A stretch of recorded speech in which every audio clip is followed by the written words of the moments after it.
Une fois encore, à la manette, pour nous présenter le point de l'actualité était relayé par les canaux. Ce jour-ci, Johannes Toranou, bonjour. Joël Tonji, bonjour, amis téléspectateurs, bonjour. Un rendez-vous imparable pour nos confrères, mais une fois encore, toujours sans la nouvelle tribune. Oui, toujours sans la nouvelle tribune. Vous n'êtes pas sans savoir que chaque fois que l'Afrique en marche paraît, l'Afrique en marche se souvient donc et décompte avec nous les nombres de jours interminables depuis que la nouvelle tribune a été fermée par l'autorité de régulation. Nous sommes donc forcément solidaires de ce que vit l'un des plus grands groupes de presse privée de l'histoire de notre République, Joël Tonji. Oui, on ne le dira jamais, ça c'est et reste la nouvelle tribune. Des presse aujourd'hui a fait la fierté de toute une corporation, Johannes Toranou.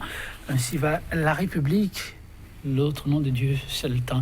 Alors nous allons démarrer avec un point média qui parle politique, forcément en phase avec la trame de votre émission.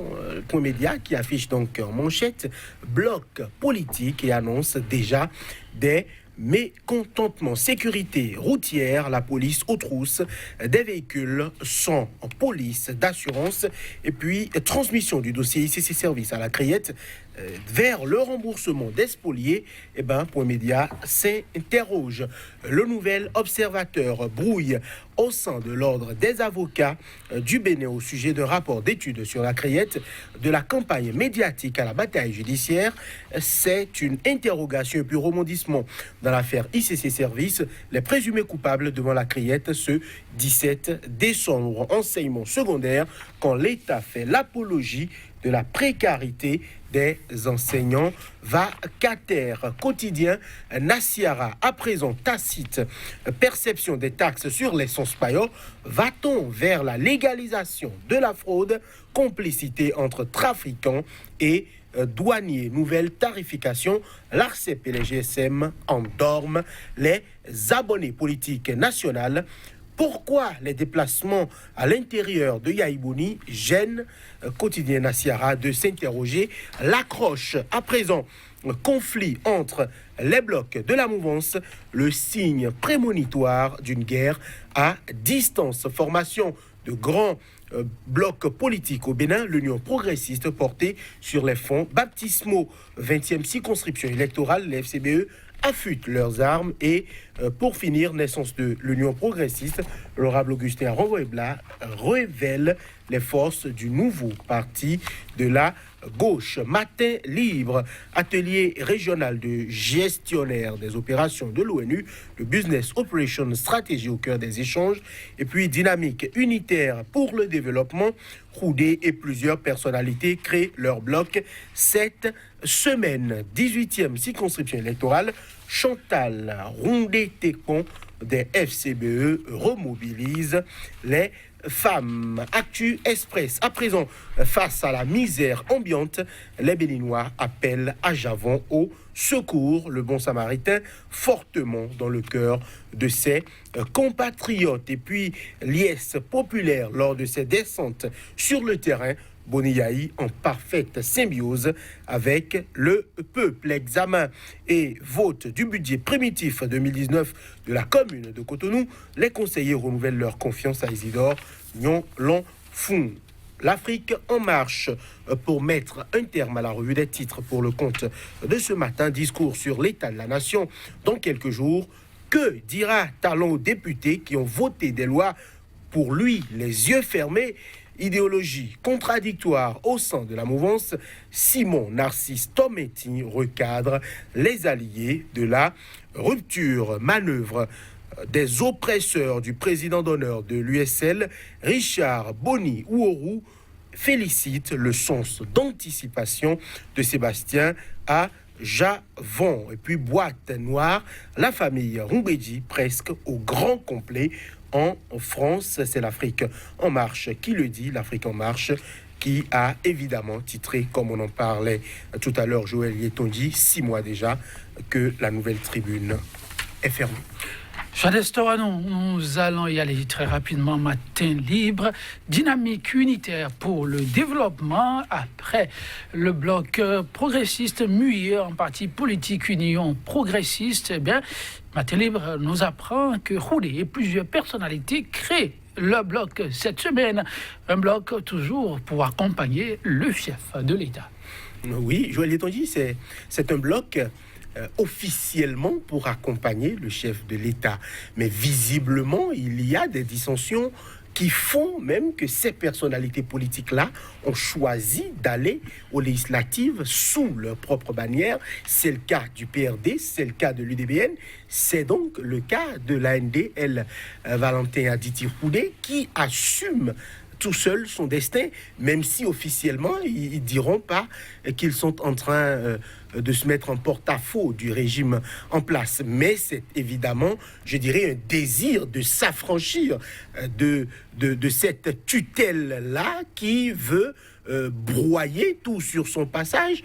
Le PRD, là, on va dire, compris un peu tard, même si c'était quand même un jeu politique. Et qui dit jeu politique dit Maître Adrien Mbedji dans sa surface et dans sa capacité à tromper parfois ses alliés politiques.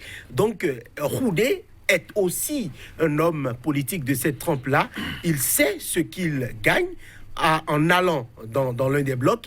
Il sait également ce qu'il perd. Il ne faut pas oublier qu'il y avait une crise à l'AND et que l'autre aile de l'AND, représentée par le ministre Dassigli, est déjà dans l'un des blocs, alors même que, on va dire que les deux ailes de ce grand parti-là, qu'est l'AND, sont, je dirais, régionalement dans la même zone. Donc il faut faire attention, il faut garder avec soi toutes les chances de retourner à l'hémicycle si vous rentrez dans des blocs et que finalement la discipline de parti veut que ça soit, pourquoi pas, le ministre qui est positionné dans votre fief. Que faites-vous?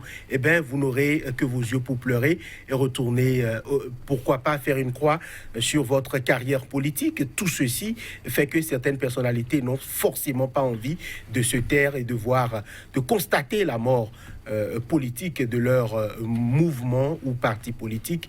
Ils ont tout intérêt à faire attention à ce qui se trame parce que, quoi qu'on dise, les grands blocs dont on parle vont constater la déchéance et la mort certaines des partis politiques au Bénin. La bataille de positionnement qui a déjà cours, Johannes Torano. Nous passons au quotidien Nassiara pour parler encore politique. Lui, c'est l'ancien chef de l'État, Thomas Boniaï, c'est son nom, qui a fait effectuer une petite descente à Paracourt, escale au Grand Marché. Et la mobilisation tout autour, mais Nassiara pense que l'homme en a essuyé beaucoup de coups. Et titre, pourquoi les déplacements à l'intérieur de Boniaï gênent-ils, Johannes Torano? C'était à prévoir que les déplacements à l'intérieur du pays de Boniaï gêneraient, parce que Boniaï, c'est l'une des personnalités politiques, je dirais, les plus sollicitées par les coups tirés depuis la rupture. C'est l'une des personnalités politiques dont on attribue la paternité à tous les crimes économiques possibles, dont on s'évertue à nous bassiner tous les jours, que ça soit dans la presse ou dans les opinions, dans la prise de parole de certaines personnalités politiques. On a souvent tendance à dire que tout ce qui ne va pas aujourd'hui au Bénin, c'est de la faute de Boniaï et de son régime. Même parfois, on a tendance à oublier qu'on a été complice de ce régime-là au moins 8 ans. Ce qui est sûr, c'est que Boniaï reste populaire, qu'on le veuille ou pas. C'est quelqu'un qui a, on va dire, une certaine humanité, c'est quelqu'un qui a une certaine simplicité, c'est quelqu'un qui a une certaine, je dirais, qui a une capacité d'échanger avec le peuple qui plaît. Et dans le mode de gouvernance qui prévaut aujourd'hui au Bénin, on a du mal à voir cette humanité-là, on a du mal à voir cette simplicité-là, on a du mal à voir cette accessibilité du régime-là.